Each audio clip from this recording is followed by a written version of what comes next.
Hello hello hello, welcome, नमस्ते। मेरा नाम निधि है। स्पोकन इंग्लिश कोर्स में एज यूजुअल आप सबका बहुत बहुत स्वागत है।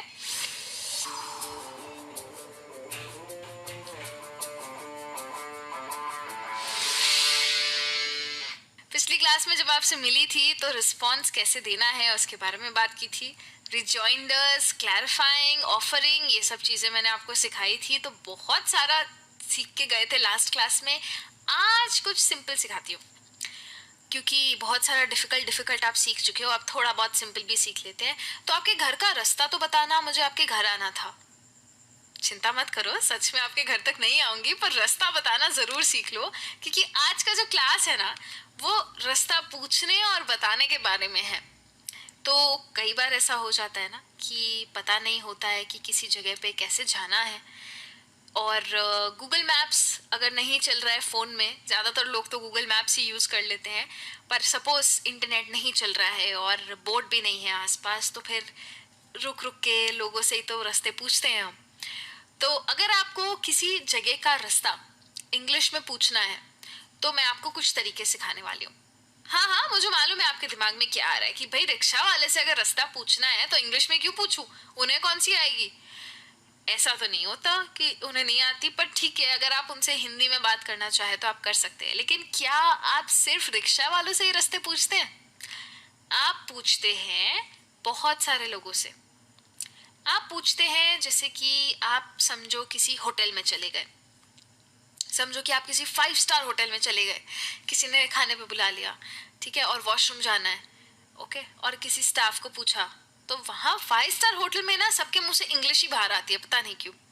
स्टाफ के मुंह से भी इंग्लिश आती है और कस्टमर या गेस्ट जो भी होते हैं उनके मुंह से भी इंग्लिश ही आती है। तो वहाँ अगर आपने पूछा ना, वेयर्स द वॉशरूम, तो वो भी रास्ता पूछना ही है। वो आपको बोलेंगे go straight and take the next left and you will see the washroom, ऐसे ही बोलेंगे। तो अगर आप इंडिया में भी रहते हो और अगर आप आसपास हिंदी में भी बात करते हो, तो भी ऐसी बहुत सारी जगहें हैं जहाँ पे आप इंग्लिश में बात करोगे। जैसे ही आप किसी पॉश जगह पे चले जाते हो ना, अचानक हिंदी गायब होके इंग्लिश ही मुंह में आ जाती है सबको, या बोलना चाहते हैं। तो शायद आप किसी मॉन्यूमेंट या बिल्डिंग का रास्ता ना पूछो, पर किसी होटल या रेस्टोरेंट में, या हो सकता है आप किसी नई बिल्डिंग में गए हो किसी मीटिंग के लिए या किसी कॉन्फ्रेंस के लिए, शायद आप गए हो और आप आसपास के लोगों से, स्टाफ से इंग्लिश में बात करना चाहो, तब आपको ये सब सवाल काम आएंगे। ज़्यादा मुश्किल नहीं है, थोड़ी बहुत चीज़ें हैं। जैसे कि अगर आप किसी क्लोज्ड स्पेस में हो, यानी कि कोई होटल बिल्डिंग है या ऑफिस बिल्डिंग है, ऐसी कोई छोटी सी क्लोज्ड सी जगह पे हो जहाँ पे बहुत सारे रूम्स हैं, और आप किसी पर्टिकुलर रूम में जाना चाहते हो, तो आप पूछ सकते हो वेयर इज द लाइब्रेरी। आप किसी को अगर बुला रहे हो ना, तो पहले बोलो excuse me, where is the library. Excuse me बोलना यहाँ पे ज़रूरी है, क्योंकि आप स्टाफ को अगर बुला रहे हो तो रिस्पेक्ट से बुलाना इंपॉर्टेंट है।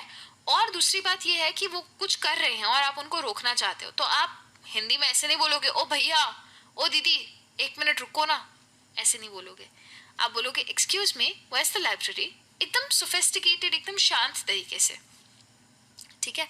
फिर कई बार क्या होता है ना, हमारे फेस पे ही दिख जाता है कि हम कुछ तो ढूंढ रहे हैं, हमारे चेहरे थोड़े ऐसे कंफ्यूज्ड से हो जाते हैं, और कोई जा रहा है और कोई हमें देख रहा है और वो जानते हैं कि हम कंफ्यूज्ड है। ऐसे किसी इंसान से अगर आप बात करना चाहो, तो आप बोल सकते हैं sir, ma'am, can you help me, I am looking for the conference room, I can't seem to find it, ठीक है। तो आप सामने वाले से पूछ रहे हो क्या आप मेरी मदद करोगे, कैन यू हेल्प मी, मैं कॉन्फ्रेंस रूम ढूंढ रहा हूँ या ढूंढ रही हूँ और मुझे मिल नहीं रहा है, ठीक है। तो वो आपको बताएंगे oh the conference room, take the second left after going straight, ऐसे करके बोल देंगे, ठीक है। फिर अगर आपने किसी मैनेजर से पूछा, किसी होटल के मैनेजर से पूछा विच floor is the restaurant on, तो बोलेंगे सर 6th फ्लोर, ऐसे करके वो बोल देंगे, ठीक है। तो डायरेक्टली मैंने आपको एक स्पेसिफिक जगह, एक स्पेसिफिक रूम की मैं बात कर रही हूँ, तो मैं क्लोज्ड स्पेसेस में ज्यादातर ऐसे सवाल पूछती हूँ, how can I get to the banquet, किसी की शादी अटेंड करनी है, how do I get to the banquet, बहुत बड़ी होटल है, समझो किसी ने बहुत ही ग्रैंड 5 स्टार होटल में रख दी और आपको नहीं पता कौन से फ्लोर पे है बैंक्वेट, तो फिर आप ऐसे करके उनको पूछ सकते हो। तो ये हो जाता है डायरेक्शंस पूछने की बात, ठीक है। अगर आप किसी स्पेसिफिक लैंडमार्क को ढूंढ रहे हो, शायद आप किसी ओपन स्पेस में हो, क्लोज्ड स्पेस में नहीं। कई बार ऐसा होता है ना कि हम फॉरेन कंट्री घूमने जाते हैं, शायद आप रहने ना जाओ पर घूमने तो जा सकते हो, और आप कोई नई चीज़ ढूंढ रहे हो, वहाँ पे आपके हाथ में मैप है या कुछ भी, तो आप उनको पूछ सकते हो। सपोज मेरा लैंडमार्क है XYZ होटल, होटल का नाम नहीं लेना चाहती तो XYZ कह रही हूँ। अगर मैं पूछना चाहूँ कि XYZ होटल कहाँ है, अब मुझे नहीं पता मैं कहाँ हूँ, तो मैं बोलूँगी how do I get to the XYZ hotel. किसी को भी आसपास रोक के पूछ लिया, फॉरेन कंट्री में सपोज हूँ तो वहाँ तो इंग्लिश में ही बात करनी है ना, तो बोल सकते हैं how do I get to the XYZ hotel. वैसे ही आप बोल सकते हो can you help me with the directions to the XYZ hotel, रास्ता बता सकते हो आप मुझे XYZ होटल का, तो वो आपको बता देंगे कि यहाँ से सीधा जाओ, लेफ्ट लो, राइट लो, आ जाओगे। ठीक है। वैसे ही hi do you know how to get to the XYZ hotel, तो किसी को भी रोक के पूछ लिया hi can you help me for a minute, can you tell me where the XYZ hotel is, do you know how to get to the XYZ hotel, ऐसे करके भी आप पूछ सकते हो। ठीक है। सपोज आपके हाथ में मैप है या आप गूगल मैप्स यूज कर रहे हो और आपको फिर भी समझ में नहीं आ रहा है, excuse me where is the XYZ hotel, बोलेगा just ahead, where am I on this map, मैं कहाँ हूँ, क्योंकि मैं नया हूँ किसी जगह पे, नई हूँ किसी जगह पे, तो मुझे नहीं पता मैं कहाँ हूँ। तो अगर मैं पूछना चाहूँ कि यहाँ यहाँ पे हूँ मैं, वेयर एम आई स्टैंडिंग, मैं बहुत दूर हूँ मैं उससे, तो आपको डिस्टेंस का, लोकेशन का आइडिया आ जाएगा। ठीक है। वैसे ही आपको मैप फॉलो कर रहे हो, सीधा ही दिखाया जा रहा है मैप, कभी कभी गूगल मैप्स भी है ना हमारी मदद नहीं कर पाता है अच्छे से, तो अगर ऐसा कुछ हो जाता है तो आप पूछ सकते हो is the XYZ hotel on this road, मैं सही रोड पे तो हूँ ना, यहाँ पे आगे ही आती है ना XYZ होटल, शायद चलते चलते जा रहे हो या ड्राइव कर रहे हो तो आप किसी को रोक के पूछ सकते हो। सपोज चल भी नहीं रहे हो, ड्राइव भी नहीं कर रहे हो और आपको कहीं किसी नई जगह पे कोई ट्रेन या बस लेनी है, तो आप बोल सकते हो which train should I take to reach close to the XYZ hotel, जिसने आपको टिकट दिया आप उसी से पूछ सकते हो, तो वो भी आपको बता देंगे कि आप 4 नंबर वाली ट्रेन में जाओ या 5 नंबर वाली बस में जाओ। ठीक है। तो भी उस वजह से भी आपको पता चल जाएगा कि आपको XYZ होटल पे पहुंचना कैसे है, पर उसके लिए पूछना पड़ेगा। बहुत सारी ऐसी चीज़ें होती है जो इंटरनेट पे नहीं भी मिलती हमें, जो चीज़ें सिर्फ और सिर्फ लोकल्स ही जिनका जवाब दे सकते हैं, तो उस वक्त आपको ये सारे क्वेश्चंस तो बहुत काम आएंगे। और जो क्लोज स्पेस वाले क्वेश्चंस है ना, जो मैंने बताया आपको, होटल में आप पूछ सकते हो, कोई बड़ी बिल्डिंग्स में पूछ सकते हो, वो तो आपको इंडिया में रह के भी काम आने ही वाले। बात यह है कि किसी से रास्ता पूछना आसान है, पर वो रास्ता देना, अगर आप लोकल हो, आपको किसी ने इंग्लिश में पूछ लिया, किसी फॉरेनर ने पूछ लिया समझो, तो आपको उनको इंग्लिश में समझाना है, तो उन्हें रास्ता समझाना या फिर किसी और ने आपको इंग्लिश में रास्ता दिया उसको समझना, वो भी एक इम्पॉर्टेंट चीज़ है, और उसके लिए आपको थोड़े बहुत वर्ड्स आने चाहिए। तो इसके आगे मैं आपको थोड़े बहुत वर्ड्स सिखाने वाली हूँ, जो कि आप अगर किसी को रास्ता देना चाहो तो भी काम आ जाए, और अगर कोई और आपको रास्ता समझाता है तो आपको समझ में आ जाए कि वो बोल क्या रहे हैं। तो सबसे पहले समझते हैं कि जस्ट पास्ट का मतलब क्या होता है। जस्ट पास्ट, पास्ट मतलब क्या, टेंस जो हमने सीखा था, जो हो गया। ठीक है। तो just after a particular point, जैसे मैंने बोला the XYZ hotel is just passed the ABC building, मतलब बस ABC बिल्डिंग के थोड़ा आगे जाओगे ना तो XYZ होटल आ जाएगी, ये पास हो जाएगा और ये आ जाएगी, ऐसा। नेक्स्ट टू का मतलब है बिल्कुल बाजू में, the XYZ hotel is next to the ABC building. ठीक है। बिल्कुल ABC के बाजू में ही है XYZ, मतलब ऐसा नहीं है कि चिपक के हैं दोनों बिल्डिंग्स, अलग अलग है पर बिल्कुल बाजू बाजू में है। वैसे ही नेक्स्ट टू की तरह बिसाइड भी होता है, बिसाइड का भी वही मतलब होता है कि बाजू में है। फिर कई लोग बोलते हैं बिफोर यू गेट टू, जैसे हमने जस्ट पास बोला था ना इसके बाद, वैसे बिफोर यू गेट टू मतलब इसके पहले। ठीक है। XYZ होटल पहुंचने से पहले आप आओगे ABC बिल्डिंग पे। Before you get to the XYZ hotel you will see ABC building.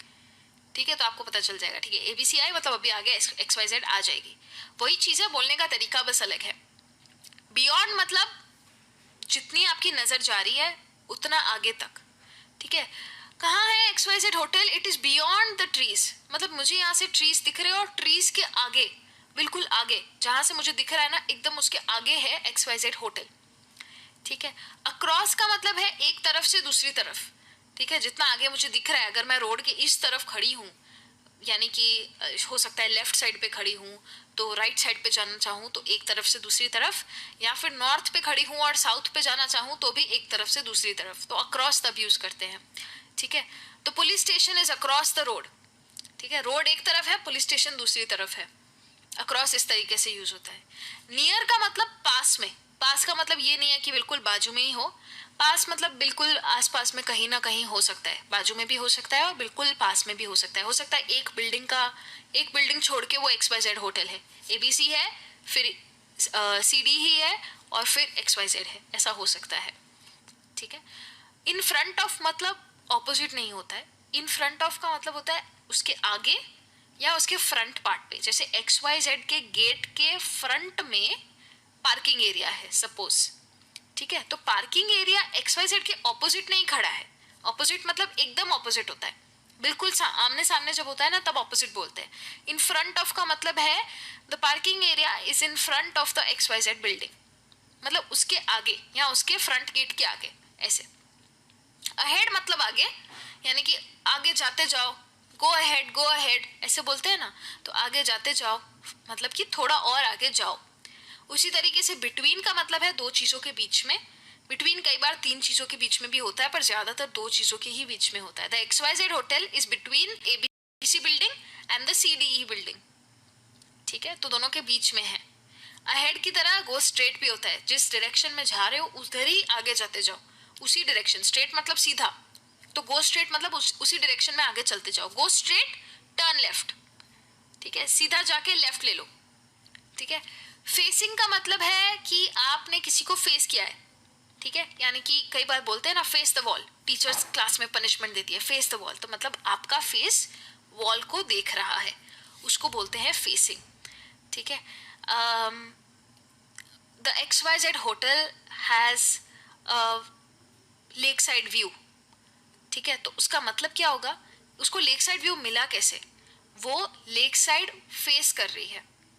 या कई बार ऐसा होता है ना, गिव मी अ सी फेसिंग रूम, कि मेरे रूम से सी दिखे, या लेक फेसिंग रूम, ठीक है। तो अगर हम लेक फेसिंग बोलते हैं या सी फेसिंग बोलते हैं तो उसका मतलब क्या होता है कि वो होटल का जो रूम है ना वो फेस कर रहा है उसको, यानी कि वहां से दिख रहा है मुझे, ठीक है। तो बिहाइंड क्या होता है, बिहाइंड मतलब कि पीछे, ये तो हमने सीखा था ऑलरेडी प्रपोजिशंस में भी। बिहाइंड मतलब किसी चीज के पीछे, it is just behind the petrol pump. Runs along side का मतलब सेम लाइन में, जिस लाइन में आपको ABC बिल्डिंग मिलेगी the XYZ hotel runs along side it, बिल्कुल उसी लाइन में आपको आगे मिल जाएगी, ठीक है। फर्स्ट या सेकंड टर्निंग, टर्निंग मतलब लेफ्ट भी हो सकता है राइट भी हो सकता है, ठीक है। Use the first turning to take left, मतलब गली आएगी वहां से आप लेफ्ट ले लेना, ठीक है। वैसे ही सेकंड टर्निंग तो एक गली छोड़ के दूसरी गली पे जाना, ओके। ऑपोजिट में आपको ऑलरेडी समझा चुकी हूँ। जंक्शन का मतलब ऐसा है, जो हम सर्कल बोलते हैं ना, यहाँ पे एक सर्कल आएगा, वो सर्कल एक्चुअली जंक्शन होता है। दो या तीन या चार चीजें मिलके जब एक जगह पे आती है, जैसे हर चार रास्ते अगर जा रहे हैं तो उसको हम जंक्शन बोलते हैं। सर्कल हो गया, चार रास्ते हो गए, छह रास्ते हो गए, वो सब कुछ जंक्शन, उस सबको जंक्शन बोलते हैं इंग्लिश में। तो अगर आपको ये चीज किसी को सिखानी हो ना, समझानी हो, तो वर्ड यूज करना है जंक्शन। 6 रोड्स एक्चुअली नहीं बोलना चाहिए, 4 रोड्स तो होता ही नहीं है, ठीक है, तो जंक्शन आप यूज कर सकते हो। तो जब आप किसी को डायरेक्शन देना चाहो तो आप ये सब वोकैबुलरी यूज कर सकते हो। और ये आ गया ना तो सेंटेंस बनाना तो आपको आता ही है, तो आप बोल सकते हो take the next left and you will see the room, ठीक है, बस आगे से लेफ्ट ले लो और आपको दिख जाएगा। सीधा सीधा आगे चले जाओ और सेकंड टर्निंग से राइट चले जाना, मतलब सेकंड वाला जो भी टर्निंग आएगा लेफ्ट राइट वाला, उसमें से राइट चले जाना, ठीक है। डायरेक्ट बोल सकते हो, टेक राइट भी बोल सकते हो, ठीक है। Go straight ahead and use the second turning to turn right, go straight ahead and turn right, ठीक है। तो आपको पता चल जाएगा कि सेकंड टर्निंग से क्या होता है ना, पता चलता है। सिर्फ राइट बोलूंगी ना तो पहला राइट ले लेंगे, पर मैं बोल रही हूँ कि सेकंड गली जो आएगी ना उसमें से आपको राइट लेना है, तो सेकंड टर्निंग मेरा वो काम करता है, ठीक है। तो उसी तरीके से डायरेक्शन देने के लिए मैं बोल सकती हूँ walk till you get to the mall and next to it you will see a small cafe. जब तक मॉल पहुंचो तब तक वॉक करते रहो और उसके बाजू में आपको एक छोटा सा कैफे दिखाई देगा और वो आपकी जगह है, okay. Drive straight from your end stop before you get to the complex. यहाँ से एकदम सीधा सीधा चले जाओ और कॉम्प्लेक्स आए ना उससे पहले रुक जाना, तो आप आपकी डायरेक्शन, आप आपके लोकेशन पे पहुंच जाओगे।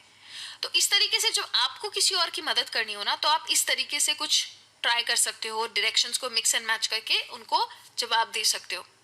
हाँ, अगर आपको कभी किसी जगह का रास्ता पता ही नहीं है तो फिर सॉरी बोलने के अलावा आपके पास कोई चांस नहीं है, तो आप बोल सकते हो I am sorry I don't know where that is, ठीक है। कोई जगह का नाम सुना, कई बार हमें रास्ता याद नहीं आता है, कई बार हमें पता ही नहीं होता है, हमने भी नहीं सुना होता है कोई जगह का नाम, शायद हम नए हो तो हम बोल सकते हैं I am new to the place, I won't be able to help you, ठीक है। थोड़ा सा स्माइल करके सॉरी बोल के बोल दो I am not sure, why don't you ask someone else, किसी और को पूछ लो ना, शायद उन्हें पता होगा, ठीक है, कई बार लोगों को नहीं पता होता है, तो उसमें कोई भी इंसान बुरा नहीं लगाता है, बस प्यार से शांति से बोल दो सॉरी मुझे नहीं पता, I am sorry, I don't know where that is. ठीक है, तो वो अपने आप ही आगे वाले के पास चले जाएंगे। इतना सिंपल है, डायरेक्शन पूछना भी और डायरेक्शन लेना भी। ये चीज़ आज आपने सीख ली है, मैं गारंटी दे के आपको बोल सकती हूँ कि ये चीज़ आपके काम आएगी, क्योंकि आप कहीं ना कहीं किसी ना किसी को डायरेक्शन पूछोगे। पूछने के लिए आपको प्रैक्टिस नहीं करनी पड़ेगी, बट डायरेक्शन देने के लिए जो मैंने आपको वोकैबुलरी सिखाई है उस पर ज़रूर प्रैक्टिस करना, लाइफ में बहुत काम आएगी ये वोकैबुलरी, क्योंकि इंग्लिश के नए वर्ड्स है, आपका वोकैबुलरी एनहांस होता जाएगा। ठीक है, तो आज के लिए बस इतना ही। अगली क्लास में मैं आपके पास फिर से आ रही हूँ सीक्वेंसिंग लेके। अब आप सोचोगे ये सीक्वेंसिंग कौन सी नई बला है जो ये लेके आई है एक नई बला। अगली क्लास में बताऊंगी। तब तक के लिए thank you so much and bye bye.